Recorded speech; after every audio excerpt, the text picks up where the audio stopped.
आज ये जो कार्यकर्ता सम्मान समारोह रखा गया अरवल की धरती पर,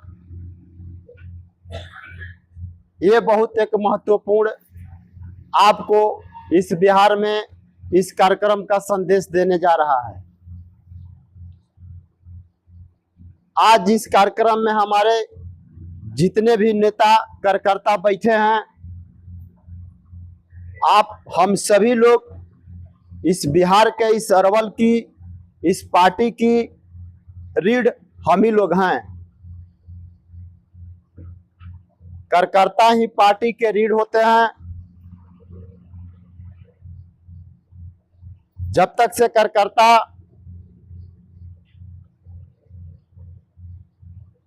अपना समय पार्टी के प्रति नहीं देंगे, तब तक से पार्टी आगे नहीं बढ़ सकती।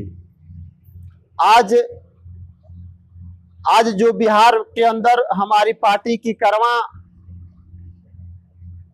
बिहार के गलियारे में हलचल जो पैदा हुई है, आप सभी लोगों की रात दिन मेहनत करने के प्रयास के कारण है। साथियों, इतने दिन से हम लोग अभी तक जितना प्रयास किए, जितना मेहनत किए, आपके मेहनत का रंग अब कुछ ही समय में आपके सामने उकरने वाला है। बस थोड़ी सी ताकत, आपको थोड़ा सा मेहनत, थोड़ा आप सभी लोगों को मेहनत करना है। उसमें अभी हम देख रहे हैं कितने हमारे भाई धुरंधर नेता सोए हैं। यहाँ पर भी देखने को मिल रहा है, देखिए बिरजू जी बकुलवा के जैसा लटक रहे हैं ऐसे ऐसे। देखिए, कहते हैं कि जो जागा वो पाया, जो सोया वो खोया। अभी हमारे कितने वक्ता बहुत से अच्छे बात बोले, लेकिन काफी समय से बिरजू जी सोए हैं। हमारी दीदी भी सोई थी। हम लोग यहाँ बैठते हैं तो एक चाहे हजारों की संख्या क्यों ना हो, सामने एक लोगों के चेहरा पर हम लोग देखते हैं कौन क्या कर रहा है। तो उधर नहीं जाते हुए हम कहेंगे कि सबसे पहले हम लोग को करना क्या है कि हम लोग विषय पर काम करना है। सबसे ज्यादा इस पार्टी को मजबूत करने के लिए हमको सदस्य बनाना है।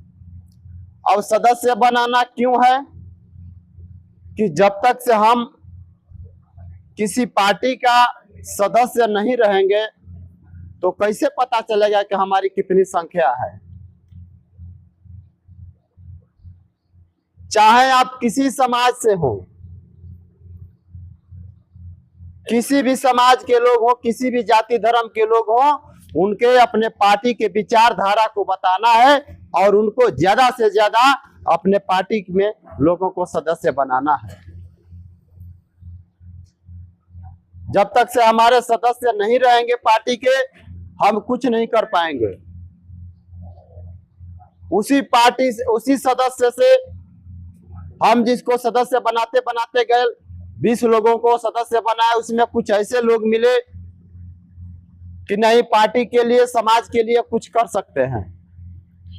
इस लोगों से हम मिलेंगे तभी ना पता चलेगा कि 20 लोगों में किसका मनोबल कैसा है, मानसिकता कैसा है। तब उसी में से हम लोग नेता उसको बनाएंगे, उनको जिम्मेवारी देंगे, तब मजबूती आएगी। दूसरा है बूथ का गठन। अब बूथ का गठन क्यों करना है? अभी हमारे एक नेताजी इधर से बोल रहे थे, भाई मीडिया प्रभारी हैं क्या, तो मेरे ख्याल से कि साहब आप अरवल में केवल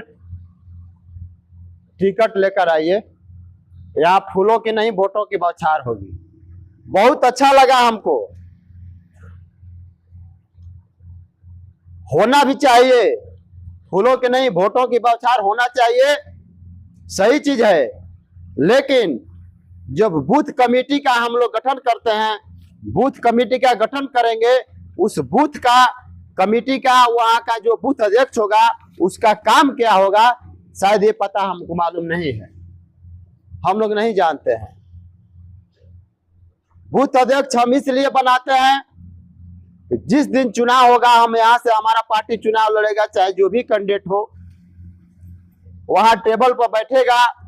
जैसे दूसरे पार्टी दल के लोग वहां बैठे रहते हैं एजेंट के रूप में, उसी तरह हमारा भी अध्यक्ष वहां बैठेगा। अगर किसी तरह का वहां अनलीगल अगर काम हो रहा है, अनलीगल का मतलब होता है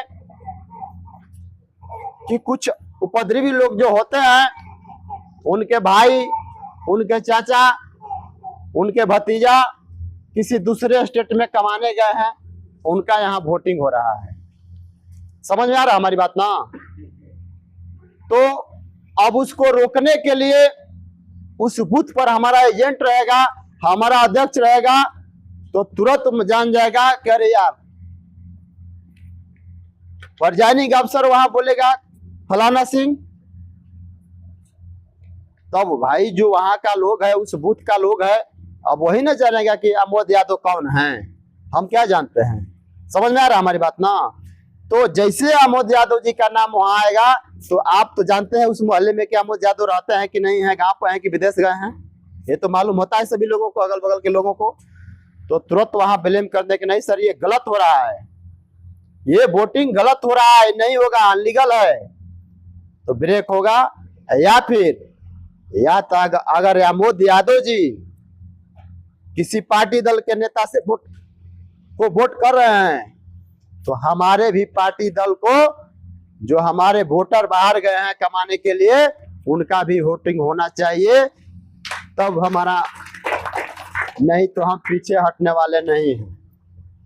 आप लड़िएगा, प्रिजाइडिंग अफसर को बोले खबरदार, ये व्यक्ति का आधार कार्ड है, सही बात है, लेकिन ये व्यक्ति बाहर गया है, ये गलत आदमी है, हटाइए। तुरंत वहां पुलिस वाला है, तुरंत हाला करना। वो बूथ अध्यक्ष का मतलब लड़ाकू होना चाहिए, तेज तड़ाक होना चाहिए, इसलिए बूथ अध्यक्ष एजेंट लगाया जाता है। दूसरा होता है गांव के जो बाहर होते हैं बूथ से कुछ दूरी पर, उधर से आएंगे, सारा चीज उनको कंप्लीट देगा आपके वोटर को कि आप ये पर्ची लीजिए, आप जाइए कि आपका बूथ संख्या इतना है, आपका क्रमांक संख्या इतना है, इस टेबल पर आपको जाना है, सीधा बेधड़क जाएगा उस पर। तीसरा का काम क्या है, आपके गांव में से किस किस व्यक्ति का वोट पड़ा, किसका नहीं पड़ा, उसको खोजेगा, ढूंढेंगे हम। चाहे हमारे बुढ़ावस्था में कितने हमारे चाचा दादी लोग चरपाई पर पड़ी रहती हैं, तो वैसे लोगों को हम लोग देखते होंगे, आप लोग, चाहे आप लोग भी शायद करते होंगे। जिस दिन चुनाव होता है हम लोग उठा उठा कर ले जाकर वोटिंग करवाते हैं। उसके साथ एक लड़का जाता है, उसको सारी चीज बताया जाता है कि कहाँ वोट करना है, होता है कि नहीं, इधर होता है ना। तो यही सब तमाम प्रक्रिया करना है। पहले जो भी सत्ता में लोग रहे हैं, कारण यही है, इसी तरह लोग रहे हैं कल छल बल लगाकर। अब ठीक उसी तरह हम लोग को नकल करना है, एकदम बिल्कुल टाइट रहना है, तब हम लोग सत्ता में पहुंचेंगे। नहीं तो हाला गुला करने से, जय सुहेलदेव करने से कुछ नहीं होगा, ये राजनीति है। तीसरा है अरवल जिला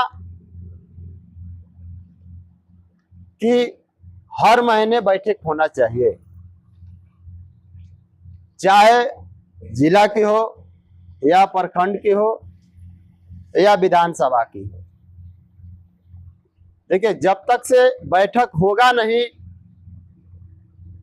पूरा अरवल जिला हम दौड़ते रह जाएंगे, कुछ नहीं होगा, कहीं तीर मार पाएंगे हम।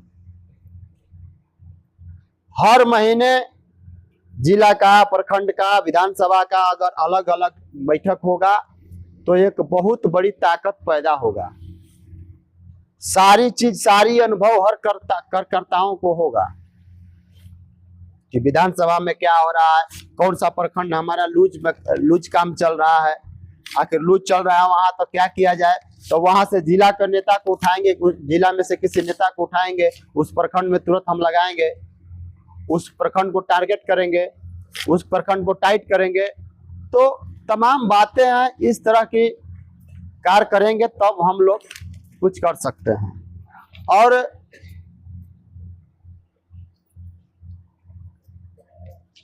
रही बात आगामी चुनाव की, तो उस पर हमारे राष्ट्रीय कमेटी माननीय राष्ट्रीय श्री ओम प्रकाश राजभर जी के निर्देशानुसार हमारी गठबंधन एनडीए के साथ रहेगी। हमारे माननीय अध्यक्ष जी बताएंगे और कहां कहां हमको हमारा मान सम्मान मिलता है, एनडीए के लोग हमको रखते हैं, ये सारी बातें माननीय हमारे राष्ट्र कमेटी के राष्ट्रीय अध्यक्ष श्री ओम प्रकाश राजभर जी को हर चीज मालूम होता है, बात करते हैं, उन्हीं के दिशा निर्देश पर हम